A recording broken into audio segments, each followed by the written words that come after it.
হ্যাঁ, আগামী 5 দিনের যে আমাদের আবহাওয়ার পূর্বাভাস, পশ্চিমবঙ্গের সব জেলাতেই শুষ্ক আবহাওয়া থাকবে।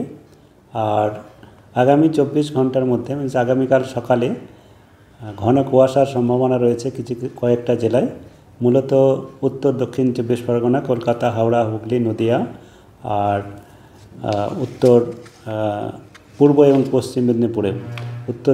উত্তর আর দক্ষিণ 24 পরগনা, পূর্ব পশ্চিম মেদিনীপুর, হাওড়া, হুগলি, কলকাতা আর আমাদের নদিয়া জেলাতে ঘন কুয়াশার সম্ভাবনা রয়েছে সকালের দিকে। আর বাকি জেলাতেও হালকা থেকে মাঝারি কুয়াশা হওয়ার সম্ভাবনা থাকছে। আর আগামীকাল আমাদের ন্যূনতম তাপমাত্রা বা রাতের তাপমাত্রা এই কুয়াশার কারণেই কিছুটা, যেহেতু জলীয় বাষ্প আমাদের বঙ্গোপসাগর থেকে আসছে, তার জন্যে ন্যূনতম তাপমাত্রা বা রাতের তাপমাত্রা বাড়ার সম্ভাবনা রয়েছে। হিউমিডিটিটা, যেহেতু ন্যূনতম হিউমিডিটিটাও বাড়বে। তাপমাত্রা 2 থেকে 3 ডিগ্রি বাড়বে কালকে। তারপরের থেকে আবার তাপমাত্রা কমতে থাকবে। 7 তারিখে কিছুটা কমবে, 8 তারিখে অনেকটাই কমে যাওয়ার সম্ভাবনা থাকবে। এই দুদিনে মিলে 3 থেকে 4 ডিগ্রি পর্যন্ত তাপমাত্রা কমার সম্ভাবনা রয়েছে। কারণ 9-10-এ মোটামুটি একই, যেটা কমে যাবে সেটা একই রকম থাকার সম্ভাবনা আছে। উত্তরবঙ্গে, দক্ষিণবঙ্গ দুটো ক্ষেত্রেই একই। আর উত্তরবঙ্গের যে জেলাগুলিতে ঘন কুয়াশা কালকে হওয়ার সম্ভাবনা, সেটা হচ্ছে উত্তর দিনাজপুর, জলপাইগুড়ি আর কুচবিহার। বাকি জেলাতে হালকা থেকে মাঝারি কুয়াশার সম্ভাবনা থাকছে। তাপমাত্রা উত্তরবঙ্গে যেমন দক্ষিণবঙ্গে বললাম, উত্তরবঙ্গে তেমন খুব বেশি চেঞ্জ হবে না, কিন্তু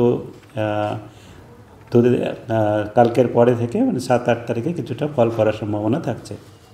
কলকাতা তার পার্শ্ববর্তী অঞ্চলে আমাদের যেটা পূর্বাভাস, তাতে আগামীকাল তাপমাত্রা কিছুটা বেড়ে 21 ডিগ্রির কাছাকাছি থাকার সম্ভাবনা ন্যূনতম তাপমাত্রা।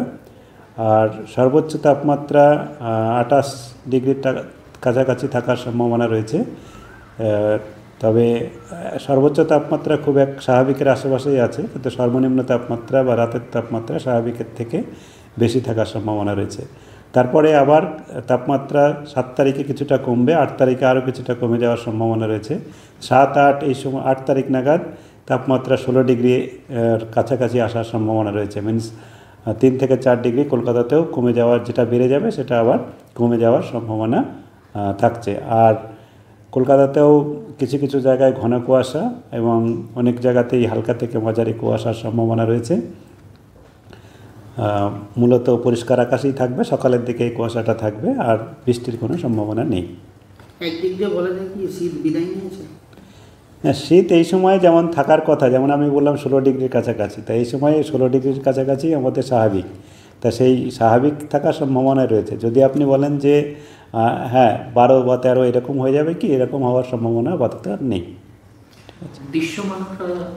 হ্যাঁ, দৃশ্যমানতা ঘন কুয়াশা যখন আমরা বলি, সেটা মানে হচ্ছে 200 মিটারের নিচে।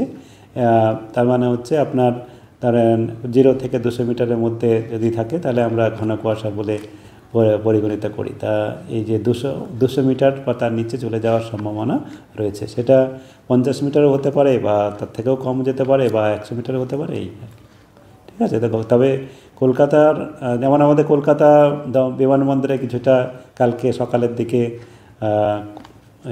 এফেক্ট হওয়ার সম্ভাবনা থাকবে। তবে যান্ত্রিক ব্যবস্থাও রয়েছে তার জন্য আমাদের কলকাতা বিমানবন্দরে। তা সেক্ষেত্রে সেটা আমাদের বিমানবন্দরের যেটা অ্যাডভাইজারিতে সেটা ফলো করাই ভালো। ঠিক আছে।